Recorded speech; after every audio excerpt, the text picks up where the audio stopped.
Hi guys, welcome back to the channel. I'm going to machine polish my car today. Well, hopefully today, unless I run out of time, but I'm certainly going to make a good start. And I thought I'd try and film it in case it's of interest to any of you. If anyone was thinking about getting into machine polishing, but thinking, oh no, I don't know if I can, maybe I'll do more damage than good. Then hopefully this will point you in the right direction and give you a bit of confidence, because I bought myself a machine polisher and I've polished loads of cars now with fantastic results. I've never done any damage. It's not that complicated, really. I'm not a professional detailer and I'm not taking anything away from the skill that those guys have. But there are a few things and a few tips that I can give you, which mean you can quite safely polish your own car and have some fantastic results and really improve your paint or bring it back to life if that's what you want to do.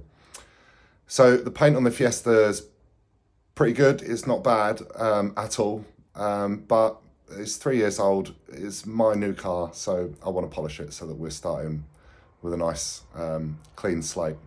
I don't think I need to compound it. I think we're going to do a one-step polish and that's going to be all it needs. And hopefully it will look really good.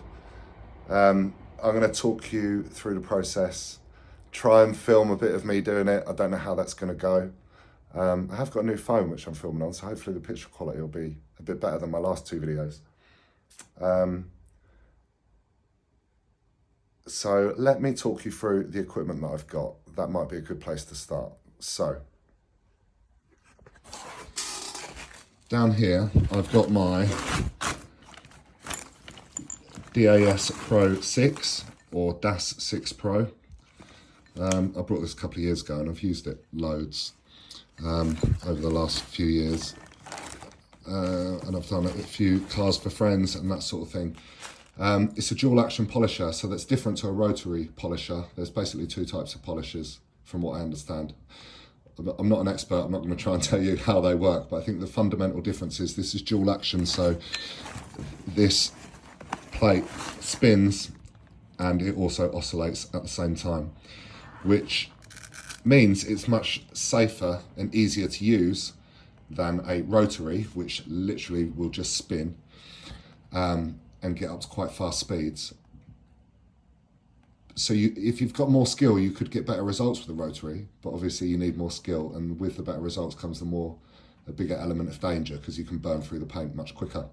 And if you burn through the paint, then you need to respray that panel, so that's not good.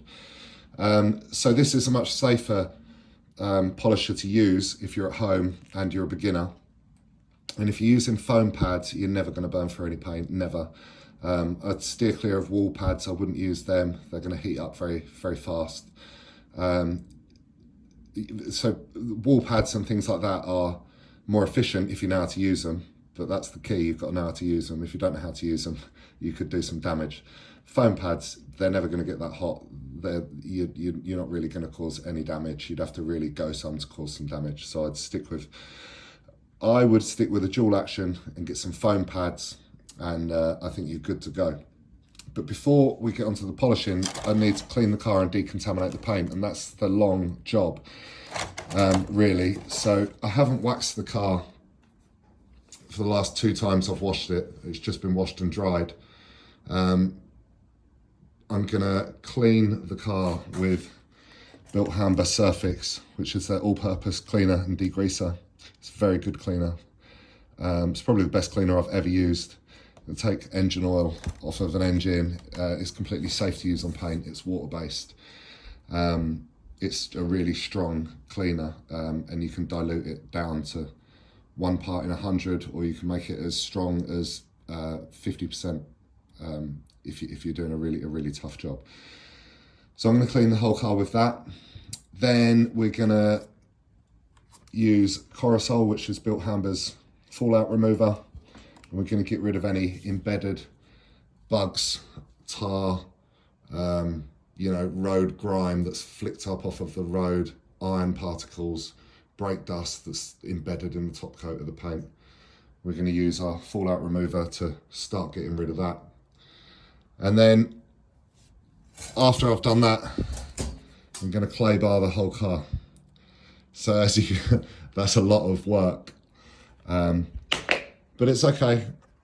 If I only get the preparation done today, then I only get the preparation done today, and I'll polish it. I'll polish it another day, but I'll film it.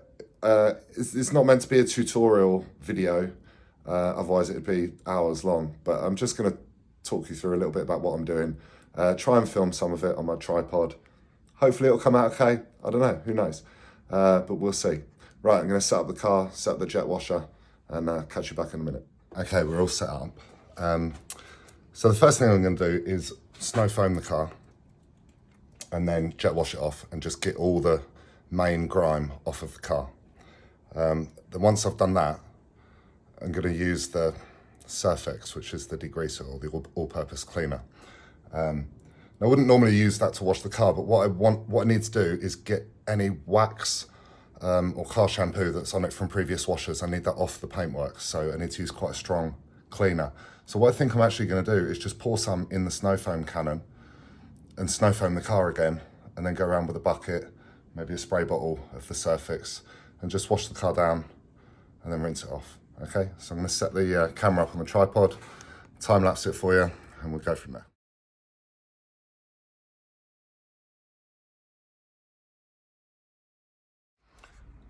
Okay, so I've snow foamed it and just rinsed that off. That's all I've done. I haven't touched it with a car wash mitt or anything. I've just literally rinsed off the dirt.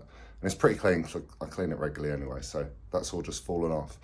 So what I'm going to do now is get my snow foam cannon, which has still got enough snow foam in it to do the whole car again. And I'm going to pour some of this in. As I said before, this is like super strong, so I don't need to pour much in. You can get plungers that go on the top of these, and I should get one really because it's a big old bottle. I mean, it's going to be difficult to film this, guys. All right, I'm going to come back in a second. Okay, so I've just added a little bit of Surfex to that. As I said, it's really super strong stuff, so you don't need much. And I've probably made that like a 1:10 ratio, which is super strong, super strong. So I'm going to snow foam the car again with this, with the all-purpose cleaner in it. And then I'm going to give it a contact wash. And that should be it for the first stage, so that should be good. All right.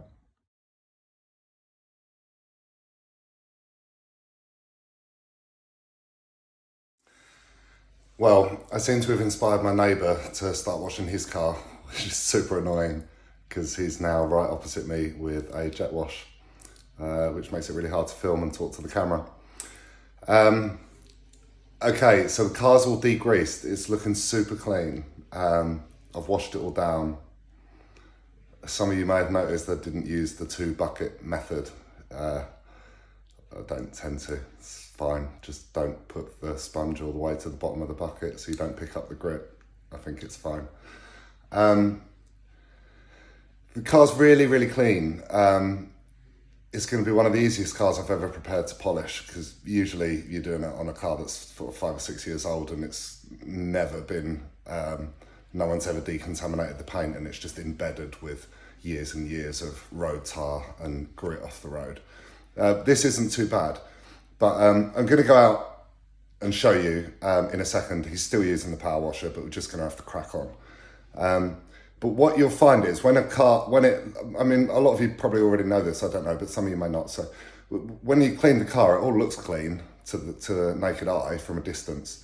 When you get up close and you rub your fingers along the paintwork, especially around the wheel arches and things like that, you'll feel grit. It feels like, you know, some cars can just feel like sandpaper. You'll feel all the grit that's embedded in the clear coat, and that's what we've got to get out. So I'm going to use Corosol, which is the fallout remover from Built Hamber. I'm not sponsored by Built Hamber. They just make the best stuff, in my opinion. They're really cheap. They're not. They don't sell it in Halfords, so they're not spending sort of loads of money on marketing that they've then got to up-price the products for. And their stuff just works. So their fallout remover is the best fallout remover I've ever used. I'm not saying the other stuff's not good, like the Chemical Guys stuff. It's all good, it's all, it's just overpriced in my opinion. There's no need for it to be so expensive. So this fallout removal I'm using, I don't actually know how much it is. I brought it last year. I think it's about £15 for a litre, and I'd water it down. So I'm using it at 50% strength. So I've got 2 litres for £15. So I'm going to use that on the car in a minute and spray it on. All the fallout is going to turn purple. It's going to bleed, and then we're going to leave it a few minutes, and then we're just going to agitate it with a wet microfiber lightly, and then we're going to rinse it off. And then that should be most of the fallout removed. I'm going to go around with a clay bar, but I don't think I'm going to need to go around every square inch of the car. I'm just going to go around where I can feel something, go around with a clay bar, pick it up. But I'm going to talk you through it anyway. Okay, so let's go outside and have a look at the car. There is a jet washer going, but we're just going to have to deal with it. Okay, so I'm just going to hide down here and hopefully you can hear me. Yeah, so the car looks clean, but when you run your fingers along, you can feel, I don't know if you can see them, they're just like little blobs of tar or brake dust or other sort of contaminants that have been flicked up off the road from the wheels. You get it particularly along the side panels where the wheels are, but basically it'll be all over the car. And I'm just going to spray that with the Corosol, which I've got here.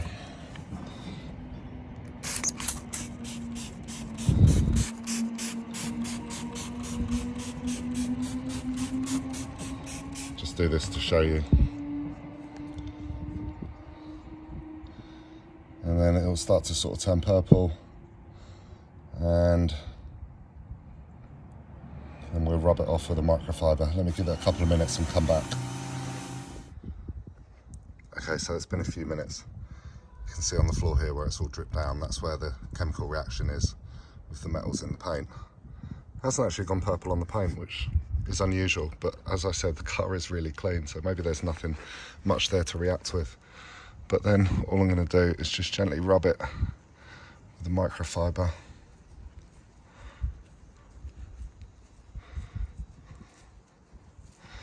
To agitate it, and then rinse that off with a jet wash.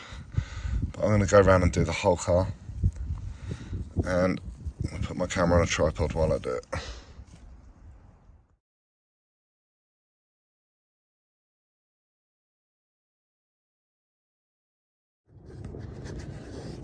Okay, so we're going to start clay barring it now. So here I've got soft clay bar. They do a medium one as well, but I'm using the soft one. The car's not that bad at all, so I think the soft one's going to be fine. So I open it up, it looks like this. It's just basically like Play-Doh. So I'm going to break a small piece off and just warm it up in your hand so that it's malleable.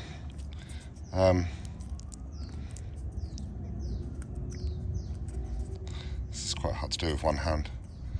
We want to make like a little flat pebble that we can use, and then you need a lubricant when you're using it. So I've got a bottle here which is just water with the tiniest drop of car shampoo in it, just to make it a bit slippery basically. So we're going to lubricate our panel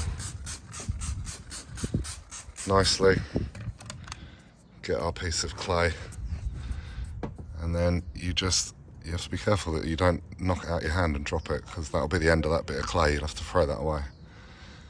But you don't press hard, you just gently rub the paint and let the clay pick up anything that's stuck on the paint. You'll feel when it's picking something up because there'll be like some resistance and you'll probably hear it.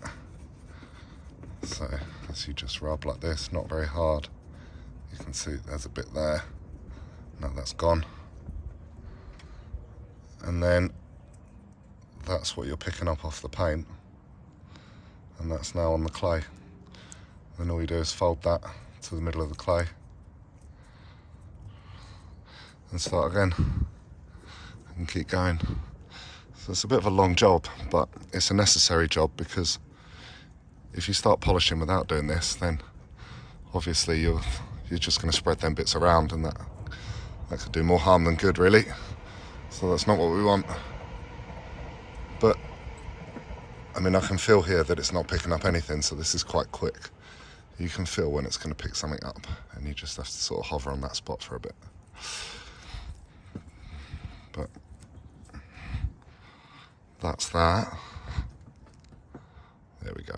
It's not really picking up very much. I don't know if you can see. There we go, that's better. So there's bits there. You can see that it does work. Right, I'm going to do the whole car.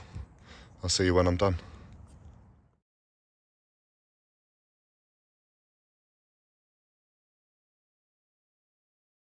Hi, all right. Okay, so the car's ready. It's ready to be polished.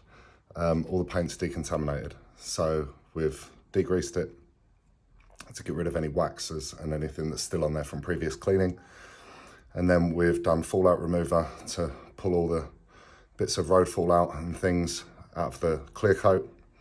And then to pull the rest of them bits of contaminants out, we've clay barred it. So now, if you come to the car and run your hand down it, it's completely smooth. It's totally smooth. There's nothing there at all. It's very clean. And this is the quickest I've ever prepared a car for polishing. I've done this in about 3 hours, partly because it's a very small car and partly because it's very clean. And the paint's in really good condition, to be honest. I don't know what is picking up on the camera. So there's some swirling, but it's not even very bad. You can see like some light scratches in the bonnet. The bonnet's always a bad area. There's a scratch here. You can probably see that. So we're going to try and get that out. And all I'm going to do is polish it. I have got compound, but I don't think it needs it. I mean, I think polish is going to get that out. And if it doesn't, then I'll just compound that area using the same pad. But a polish over the whole car, it's going to look brand new again. It doesn't look far off brand new already, but it's going to look good. All right, I'll come back in a sec. Okay, so I just ordered these from Amazon. These are the pads that I'm going to use. So as I say, I've got my dual action polisher. I think that's about £120. But I brought that a few years ago. So I've got 2 orange pads. These are by Lake Country. I was going to get Chemical Guys pads because they've generally got very good reviews saying that they're really good all-round pads. But this size pad, the Chemical Guys one, is 20 quid. And this is a Lake Country, which is a reputable brand, although not as glamorous perhaps as Chemical Guys. And these are £7.50. And these still get good reviews. This has got like 250 5-star reviews on Amazon. So I went with that one because it's less than half the price. So I've got a 5.5 inch to go with my 5-inch backing plate, and a 3.5 inch to go with my 3-inch backing plate. And obviously the smaller ones for like going around the bumper and the bits which are much smaller, but most of the car I'll do with this. So I've only got a light cut pad. So a light cut pad means it's sort of a medium. It's an all-rounder. It's going to be fine for polishing the car. You can compound with a light cut pad. If you had a really bad, if the paint was in really bad condition, you might want to use a heavy cut pad and then quite a fierce compound. But I haven't got a bad condition car. I'm going to do the whole thing with a medium pad and polish, and I think we're going to be good to go. I think we're going to get a great result with that. So what I'm going to do is do a little bit on the bonnet, and hopefully we'll see a bit of a comparison, and then I will carry on and do the whole car. And then hopefully, if it's not dark, I'll show you the car at the end. If not, I'll have to come back tomorrow and show you the car. But yeah, let's have a little look at the bonnet and see what we can do. Okay guys, so we've got our fresh pad on here. This is the polish I've got. Auto Glim Super Resin Polish. You can buy this in Halfords. It's actually a really good polish. I've got like 3/4 of a bottle, so there's no point in me buying any more, but this one's really good anyway. It's got fillers in it, so what that means is it will fill any like slight defects in the clear coat, and just basically give you a really good finish. So for us people at home that are doing this at home and not professionally, this is an excellent product. It's a polish, so it's, I don't know if everyone knows, some people get slightly confused. They think polish and wax is like the same thing. They're not at all. Polish has got abrasives in it, so as you're polishing the clear coat, it's flattening it down. It's sort of taking out any ridges in the clear coat, making them flat, which will reflect the light better and make it shiny and glossy. Wax doesn't have any abrasives in it. It's just a glossing agent that goes on top of the clear coat. So this is a fresh pad, so I'm going to put 5 blobs on. I would normally only put 4 on, but it'll probably get sucked straight into the foam because it's dry. And I'm just going to do a small area, and we can hopefully see the difference, if there is a difference. Hopefully there will be.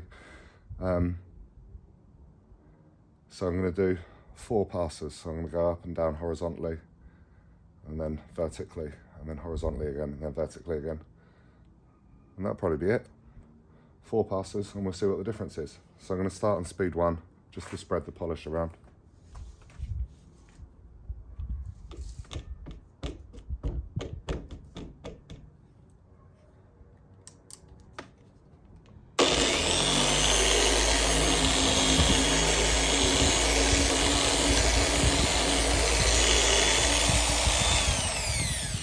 Okay, so we're ready to go there.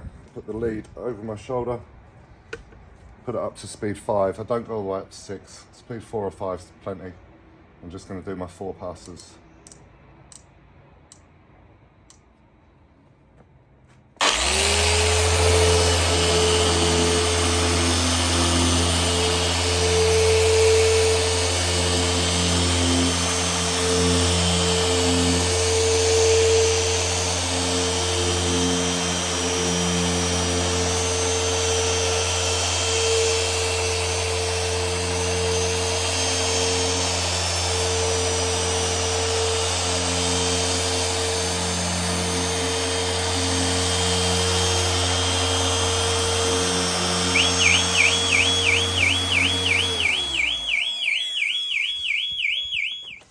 Probably don't lock the car when you do it, otherwise the alarm will go off.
Okay, so we've done our 4 passes on a small little area. I think I've done more than 4. I sort of got carried away. Brand new microfiber, just wipe that off. Feels lovely.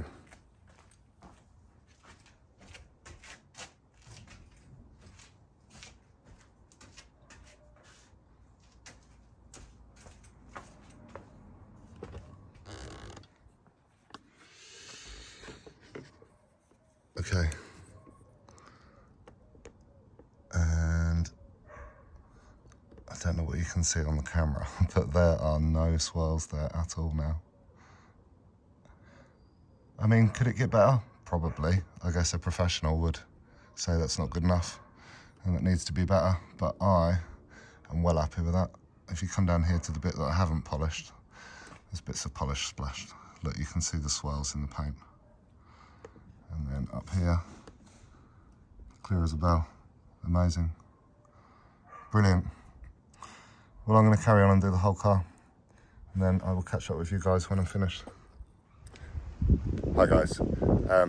So it's the next day. I ran out of time yesterday. It started getting late and I felt like I was annoying the neighbours with the polisher for hours. So I finished it today. So it's now 1 o'clock. So it's taken me about 4 hours this morning, plus 4 or 5 hours yesterday. So it's a long job. It's a long job. It's about 10 hours work. But I'm well happy with the results. Car looks absolutely sick. Paint's just come up brilliantly, I think. So I've just polished it. There were a couple of scratches like around the door handles and things, so I've got some compound on them bits. Just using the same pad, and they've all definitely improved, if not come out completely. And yeah, I'm well happy. So it's a long job, but it's not a job that you have to do very often. You know, I might not ever do it again. Just wash it and wax it every time. But I'm so happy with the results. You can see how glossy and shiny it is. It just looks brand new. Let's check out the reflection in the bonnet. Look at that. So yeah, happy with that, guys. Right, I'm going to end the video there. So there's two big, quite boring dad jobs that I've done. Rust-proofed underneath, which is necessary. Like, I think it's worth doing. I'm glad I've done it. Corrected the paint. I'm glad I've done that. Next job, I'm torn because I want to get a catch can, but that's a bit boring. I really want to put the lowering springs on, but I know that I should get the catch can. So it's probably going to be the catch can next, and I'll do a video to show the install of that. But anyway, catch you later, guys. Thanks for watching. Bye.